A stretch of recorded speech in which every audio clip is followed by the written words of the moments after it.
ये अधिक मास। बंधुओं, हमारे जो सामान्य वर्ष चलते हैं उनमें 365 दिन हम लोग गिनते हैं, हर महीने में 30 दिन हम लोग गिनते हैं, पर वो 30 पूर्ण हो नहीं पाते। कुछ समय अनुभव और उसका बड़ा गहरा रहस्य है कि कुछ कुछ उनका अंश रह जाता है। इसलिए हमारे जो 12 महीने हैं उन 12 महीनों में राशियां होती हैं, उन राशियों में भी सूर्य आते हैं। हर महीने एक संक्रांत होती है, हर महीने सूर्य राशि परिवर्तित करते हैं, ऐसा सब रहता है। लेकिन उन समस्त मासों का जो शेष बच जाता है, अधिक जो बच जाता है, वो 3 वर्ष बाद अधिक मास में आता है। अधिक मास में संक्रांत नहीं आती। अधिक मास में कोई राशि फल आदि कुछ भी विशेष नहीं बताया जाता। ये अधिक है। जो 12 में से अधिक रह गया 3 वर्ष में, वही एक मास बन करके आ जाता है और उसी को अधिक मास कहते हैं। परंतु हिरण्यकश्यप के वध का मूल कारण यही मास बना, जिसके कारण कई लोग इसे मलमास कहने लगे। पर ठाकुर जी की कितनी करुणा है कि वो किस पर करुणा करते हैं। हम मानवों पर ही करुणा करें, जीवों पर ही करुणा करें, कीट पतंगों पर ही करुणा करें, देवताओं पर करुणा करें, राक्षसों पर करुणा करें, कैसे करुणा करें, वो मासों पर भी करुणा करते हैं। जब देखा कि बेचारा अधिक कोने में बैठा रो रहा है, क्यों? कोई शुभ कर्म नहीं होते, कोई शादी ब्याह नहीं होता, कुछ भी नहीं होता अधिक मास में। अधिक है।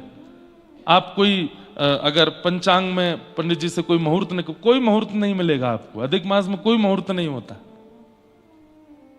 सब कहेंगे 1 महीना बाद, इसमें कुछ भी नहीं। कितने करुणावतार हैं ठाकुर जी कि उस मास के उस कष्ट को नहीं सह पाए और ठाकुर जी ने उसको स्वीकार करके नाम परिवर्तित कर दिया।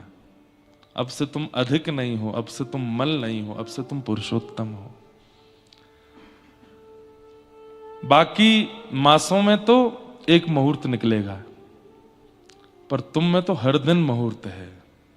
लेकिन संसार के विषयों का मुहूर्त नहीं होगा, भक्ति का मुहूर्त होगा। इस मास में यदि कोई व्यक्ति हरि नाम लेना प्रारंभ कर दे और मास पर्यंत अगर हरि नाम लेवे, भगवान नाम लेवे, राधा नाम लेवे, युगल नाम लेवे, गुरु मंत्र का जाप करे, तो उसके अंदर किंचित भक्ति का प्रकाश हो ही जाएगा। इस मास की यह प्रधानता है। जैसे शुभ घड़ी में आपने व्यापार शुरू किया तो व्यापार लंबा चलता है, अच्छा चलता है। शुभ घड़ी में आपने विवाह किया तो आपका विवाह अच्छा चलता है।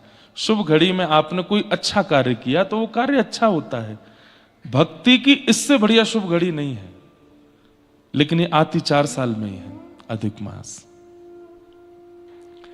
बहुत गौरव होता है मुझे, बहुत कभी कभी ऐसा आनंद जैसा लगता है जब ये अनुभव करता हूं कि मैं मुक्तिनाथ में हूं, आप सबके साथ यहां कथा सुन रहे हैं हम। मुक्तिनाथ दुर्गम है, यहां सब नहीं आ सकते। बड़भागी हैं जो यहां आ गए। आधे से ज्यादा लोग जिनका रजिस्ट्रेशन हुआ नहीं आ पाए। किसी का विमान नहीं उड़ा, किसी के घर में कोई कष्ट आ गया, किसी के कुछ पीड़ा, कुछ पीड़ा, कुछ पीड़ा। एक भाई तो हमारा प्रेमी बेचारा, वो बीच रास्ते में अटका है 3 दिन से। 11 किलोमीटर गाड़ी आगे बढ़ ही नहीं पाती है, फिर खराब हो जाती है, फिर वापस, फिर निकलते हैं, फिर खराब हो जाती है, फिर वापस। कल तो बेचारे वो मुझे बता रहे थे सब कि बहुत भावुक हो रहे हैं, मेरा क्या अपराध हो गया, मैं क्यों नहीं पहुंच पा रहा हूं। पोखरा, वो तातो पानी करके एक स्थान आता है, वहां फंसे हैं बेचारे, उनकी गाड़ी ही नहीं बढ़ रही है। बंगाल से आए हैं गाड़ी चला के। हमारे आधे से ज्यादा तो कई लोगों के सामान उन्हीं के साथ हैं। हम पोखरा से आ रहे थे तो हमने 2 पंडित जी से कहा कि हम आपको छोड़ जाते हैं, पीछे वो एक गाड़ी आ रही है बंगाल से, उसमें आप दोनों आ जाना। कल वे हमको बोले आप बढ़िया छोड़ के नहीं आए हमको। कहने का अभिप्राय, जो लाइव देख रहे हैं और जो नहीं आ पाए वो कहीं इस बात का बुरा नहीं मानिएगा। कि हमारा पुण्य नहीं था क्या जो हम नहीं पहुंच पाए? ऐसा नहीं है। सबका समय निश्चित है, उससे पहले आपको कुछ नहीं मिलेगा। हां, हम बड़भागी अपने आप को मान सकते हैं कि हमको अब मिल गया, हम यहां आ गए, पहुंच गए। और ये साधन सिद्ध से नहीं प्राप्त होता। आपने बहुत साधन किए हो, उसके सिद्धि से आपको यहां मिला हो, नहीं। ये साधना सिद्धि, साधन सिद्धि, भक्त सिद्धि, नियम सिद्धि, इन सब का फल नहीं है।